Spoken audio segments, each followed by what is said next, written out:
Le 1er septembre, j'ai emmené mes enfants à notre mas provençal. Mes parents y passaient du bon temps avec ma sœur et ses enfants. À mon arrivée, ma sœur a piqué une crise. Pourquoi es-tu venue avec tes enfants? Ce n'est pas ta place ici. Mes parents sont restés silencieux.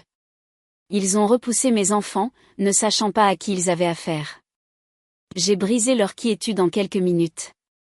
Je m'appelle Claire Dubois, j'ai 33 ans. Et si vous pensez savoir comment cela se termine, restez à l'écoute. Qu'est-ce qui cède en premier, votre cœur ou votre patience, quand les gens qui vous ont donné la vie commencent à vous traiter comme une étrangère? L'odeur du barbecue embaumait l'air alors que je franchissais le portail. Ma sœur, Léa, se tenait près de la piscine dans sa robe de créateur, un verre de vin blanc à la main, faisant comme si elle était propriétaire des lieux. Mes enfants ont couru devant, leurs petits pieds crissant sur le gravier. Mais avant qu'ils n'atteignent la balançoire, maman les a bloqués de son bras. « Chérie », a-t-elle dit sèchement, « tu aurais dû appeler avant. Nous avons une réunion de famille privée. » J'ai cligné des yeux. « Privée ?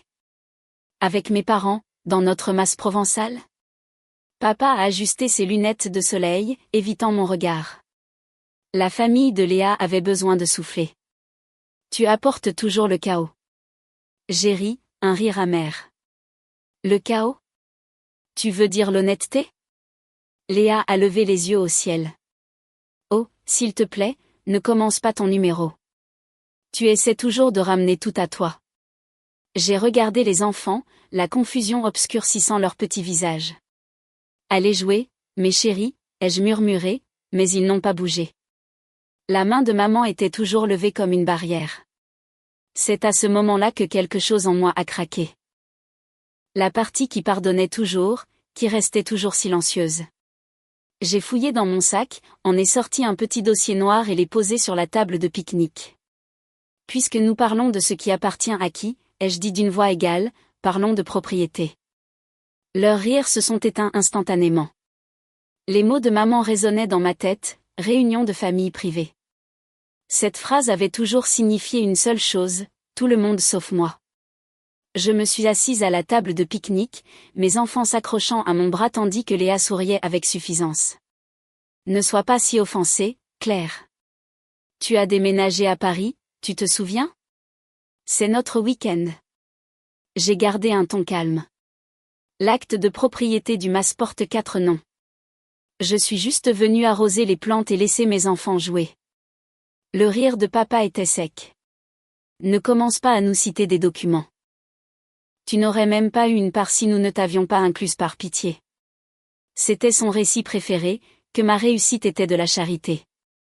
La vérité était que j'avais payé les impôts fonciers pendant les 7 dernières années pendant qu'ils profitaient de leurs vacances ici. J'ai ouvert le dossier sur la table. À l'intérieur se trouvaient des reçus, des relevés bancaires et un nouvel avis juridique. Voici la chose, ai-je dit d'une voix égale. Le mas n'est plus au nom de papa depuis 3 semaines. Je l'ai transféré dans une fiducie familiale, une qui exclut quiconque ne contribue pas, silence. La couleur a fui du visage de maman. Le verre de vin de Léa a légèrement glissé de sa main. Tu n'oserais pas, a sifflé papa. Oh, j'ai osé, ai-je répondu. Et puisque vous n'avez pas lu l'avis envoyé la semaine dernière, laissez-moi vous épargner le problème. Vous êtes maintenant des invités sur ma propriété. Les enfants m'ont regardé avec des yeux écarquillés. Pour la première fois, j'ai souri sans peur. La voix de Léa s'est brisée. Tu ne peux pas simplement. Je peux, ai-je interrompu doucement. Parce que contrairement à vous, je gère les factures qui maintiennent cet endroit debout. L'air est devenu épais comme la pause avant l'orage. Puis le téléphone de papa a vibré. Le nom de son avocat s'est affiché à l'écran. Il a répondu, écoutez, et sa mâchoire s'est crispée. Claire, a-t-il dit lentement, qu'as-tu fait? Que ai-je fait, ai-je répété, ma voix ferme alors que je me levais. J'ai enfin agi comme un membre de la famille que vous avez toujours dit que je n'étais pas, les jointures de papa ont blanchi autour de son téléphone. Tu as transféré la propriété dans une fiducie sans nous le dire. C'est illégal. J'ai incliné la tête. En fait, non. L'acte était à mon nom en tant que copropriétaire. J'ai juste sécurisé ma part pour qu'elle ne puisse pas être vendue ou empruntée sans mon consentement. Léa a souri d'un air tordu. Tu mens. Tu ne saurais même pas par où commencer avec les documents juridiques. Amusant, ai-je dit, sortant un autre papier du dossier. Parce que l'avocate qui a notarié ceci, maître Sophie Bernard, est aussi ma partenaire commerciale. La voix de maman s'est brisée. Claire, pourquoi fais-tu ça? Nous sommes une famille. Une famille, ai-je murmuré. Vous voulez dire la même famille qui a dit à mon fils qu'il ne pouvait pas nager dans sa propre piscine? La même qui a laissé les enfants de Léa dormir dans nos chambres pendant que les miens restaient dehors dans la voiture? Personne n'a répondu. Le seul son était le vent faisant teinter les carillons sur la véranda. Je me suis accroupie près de mes enfants et j'ai dit doucement, allez jouer à la balançoire maintenant. Elle est à vous à nouveau. Ils sont partis en courant avec hésitation, observant les adultes avec des yeux prudents. Maman m'a tendu la main, son ton s'adoucissant en manipulation. Chérie, tu as tout mal compris. Non, ai-je dit, me tenant droite. Vous m'avez mal comprise. J'en ai assez d'être votre second choix. Léa a croisé les bras. Alors, quoi? Tu penses qu'on va juste partir? J'ai souri faiblement. Non, je pense que l'adjoint du shérif qui arrive dans 5 minutes vous demandera de le faire. Ses yeux se sont écarquillés. Tu as appelé la police? Bien sûr que non, ai-je dit. Mon avocat l'a fait. Et juste à point, le bruit d'une voiture roulant sur l'allée de gravier a résonné dans l'air immobile. Le SUV noir s'est garé dans l'allée, le gravier crissant sous ses pneus. Un grand adjoint est sorti, la main posée sur sa ceinture. La tension autour de la table s'est épaissie comme l'humidité avant la pluie. Bonjour, a-t-il dit, ses yeux balayant nous tous. Nous avons reçu un appel concernant une clarification d'occupation de propriété. La voix de papa s'est élevée. C'est ma terre. C'est ma fille. Elle est confuse. L'adjoint a déplié un document de son presse-papier. La copie de l'acte de fiducie que j'avais déposé la semaine dernière. Monsieur Dubois, selon les registres du département, votre fille, mademoiselle Claire Dubois, est la principale fiduciaire de la propriété. Vous, madame, et votre autre fille êtes répertoriées comme invitée temporaire jusqu'à nouvel ordre. Léa a haleté. Tu veux dire qu'elle possède cet endroit? L'adjoint a hoché la tête calmement. Légalement, oui. Maman a agrippé ses perles comme si elle avait été giflée. Claire, tu ne peux pas nous humilier comme ça devant les enfants. Je l'ai regardé d'un air égal. Vous l'avez fait vous-même quand vous avez repoussé mes enfants. L'adjoint a salué poliment. Je vous donne 30 minutes pour rassembler tous les effets personnels non enregistrés dans la fiducie. Léa a explosé. Tu ne peux pas faire ça à ta famille. J'ai soupiré. C'est exactement pourquoi je le fais. Parce que si je n'étais pas de la famille, vous auriez respecté les limites il y a longtemps. Le visage de papa est devenu cramoisi. Il m'a pointé du doigt. Tu es devenu méconnaissable.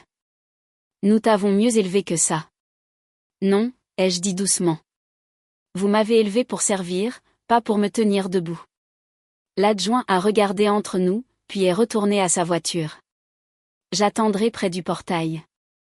Essayez de rester civilisé. Quand il est parti, le silence était assourdissant. Juste le son des enfants de Léa qui gémissaient et la respiration lente de mon père, brisée par la fierté. Puis maman a murmuré la phrase qui a tout mis en place. Alors, tu veux vraiment nous effacer, n'est-ce pas? J'ai souri doucement. Non, maman. Juste la version de vous qui m'a effacé. Ils ont commencé à faire leurs valises, non pas par obéissance, mais par incrédulité. Je me tenais près de la rambarde du porche, les regardant se déplacer dans la maison comme des fantômes qui avaient enfin réalisé qu'ils n'appartenaient plus là. Maman est sortie en trombe avec une boîte de cadres photos. Tu regretteras ça, Claire. Tu empoisonnes tes enfants contre leurs grands-parents. Je me suis appuyée contre le poteau. Ils n'ont pas besoin de poison pour voir la vérité. Léa a suivi, serrant une poignée de sacs à main de luxe comme des trophées de guerre. Tu penses que ça te rend puissante? Tout le monde en ville saura quel genre de fille tu es. J'ai souri faiblement. Tu veux dire la fille qui a payé les impôts fonciers, réparé le toit et couvert vos 3 dernières urgences familiales pendant que vous étiez à Ibiza? Sa bouche s'est ouverte, mais rien n'en est sorti.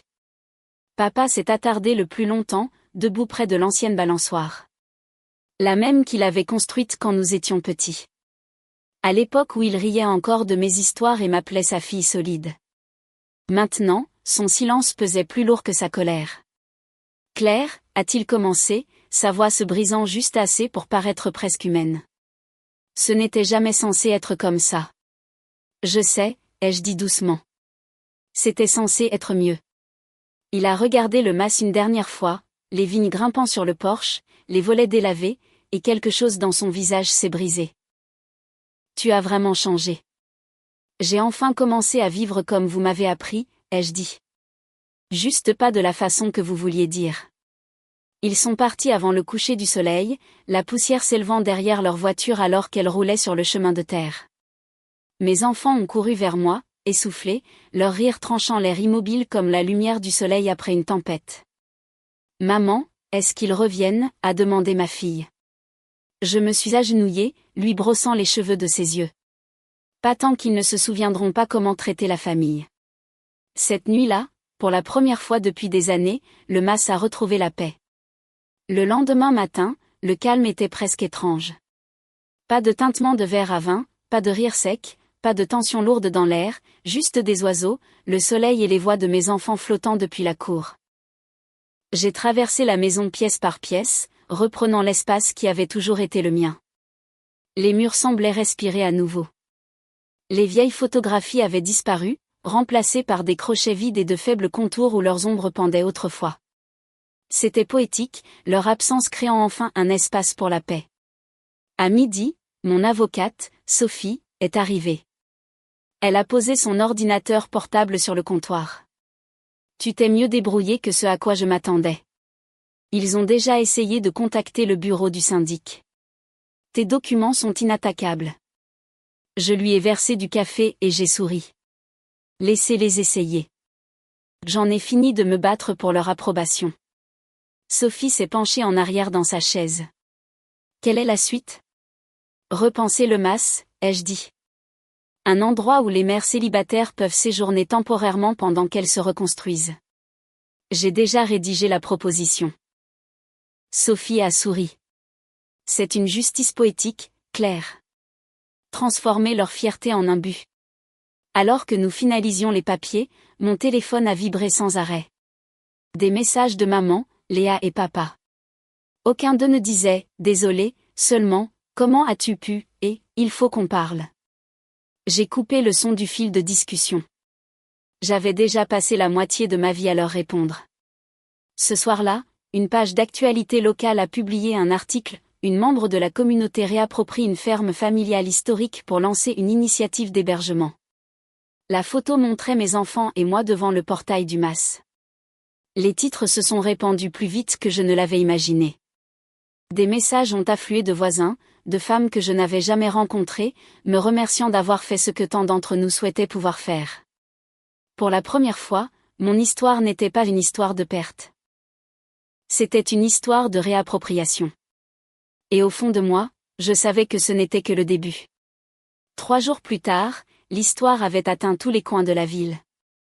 Des gens à qui je n'avais pas parlé depuis des années republiaient l'article avec des légendes comme « Fier de toi, Claire, justice est faite ». Il ne s'agissait plus de vengeance. Il s'agissait de réécrire l'héritage que mes parents avaient déformé. Puis l'appel est arrivé. Claire. La voix de papa a craqué au téléphone, lourde de quelque chose que je n'avais jamais entendu auparavant, la défaite. Nous sommes en train de perdre la maison de Paris. La banque a gelé notre compte joint après que tu aies retiré ton nom. Je suis restée silencieuse, laissant le poids de ces mots s'installer entre nous. Il a soupiré. Ta mère pleure depuis des jours. Elle veut parler. J'ai pensé à la femme qui m'avait dit que je n'étais jamais assez, qui était restée les bras croisés pendant que ses petits-enfants étaient mis de côté. Dis-lui, ai-je dit doucement, que les actions ont des échos. Il n'a pas répondu, il a juste respiré lourdement avant de raccrocher. Plus tard ce soir-là, Léa a publié sur les réseaux sociaux, une excuse désespérée déguisée en apitoiement. Certaines personnes changent quand elles ont de l'argent, a-t-elle écrit. Les commentaires ont afflué, la plupart me défendant, quelques-uns se moquant de son hypocrisie. Antoine, mon voisin et ami le plus proche, m'a envoyé un SMS, ignore le bruit. Tu as fait ce qu'ils n'ont jamais eu le courage de faire. Brise le cycle. Je me suis assise sur le porche avec un verre de thé glacé, regardant le soleil couler derrière le verger. Mes enfants chassaient les lucioles près de la clôture, leur rire résonnant à travers les champs. La paix pour laquelle je m'étais battue était enfin réelle et méritée. Juste avant d'entrer, j'ai vu le drapeau de la boîte aux lettres levées.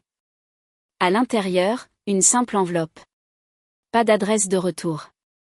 À l'intérieur, une seule ligne de l'écriture de ma mère, nous avons vu l'article. Peut-être que tu avais raison. Pas d'excuses. Mais cette fois, je n'en avais pas besoin, car j'avais quelque chose de mieux.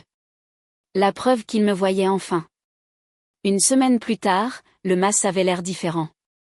Vivant. La lumière du soleil se déversait à travers les rideaux, portant l'odeur de la peinture et des nouveaux départs. Les 3 premières femmes du programme d'hébergement de Sophie sont arrivées ce matin-là. Une jeune infirmière avec 2 tout-petits, une étudiante essayant de se reconstruire, et une femme tranquille nommée Thérèse qui avait quitté un mariage abusif. Je leur ai remis les clés moi-même. Cet endroit n'est pas de la charité, ai-je dit doucement. C'est un bouton de réinitialisation. Elles ont souri avec des yeux fatigués qui en disaient plus que les mots. Pendant qu'elles déballaient, j'ai marché jusqu'au bord du porche, sentant le vent de fin d'été traverser les champs. La même maison qui avait autrefois abrité l'humiliation et le silence résonnait maintenant des rires d'enfants et du bourdonnement des deuxièmes chances. Ce soir-là, mon téléphone a vibré avec un message de Léa. Maman a vendu ses bijoux. Papa pourrait prendre un emploi. N'étions-nous pas en train de trouver des solutions? J'ai regardé l'écran pendant un long moment, puis j'ai tapé 3 mots, je vous souhaite la paix. Pas le pardon, pas la réouverture de la porte, juste la paix. Au dîner, Sophie a porté un toast aux limites qui construisent, pas qui brisent. Antoine m'a serré la main. Tu as transformé la trahison en plan. J'ai ri doucement. Peut-être que c'est ça, la vraie force. Pas la vengeance, mais la refonte. Dehors, le verger brillait sous des guirlandes de lumière chaude. Les femmes parlaient près du brasero, partageant des histoires de survie. Mes enfants aidaient à servir la tarte, gloussant alors que la crème fouettée barbouillait leur nez. Pour la première fois, j'ai vu clairement. La famille que j'avais perdue faisait simplement de la place à celle que j'étais censée construire. Plus tard, quand les invités sont partis et que la nuit s'est installée dans le calme, je suis sortie sur le porche une fois de plus. Les étoiles scintillaient au-dessus de la terre tranquille. J'ai murmuré au vent, « Grand-mère, tu serais fière. »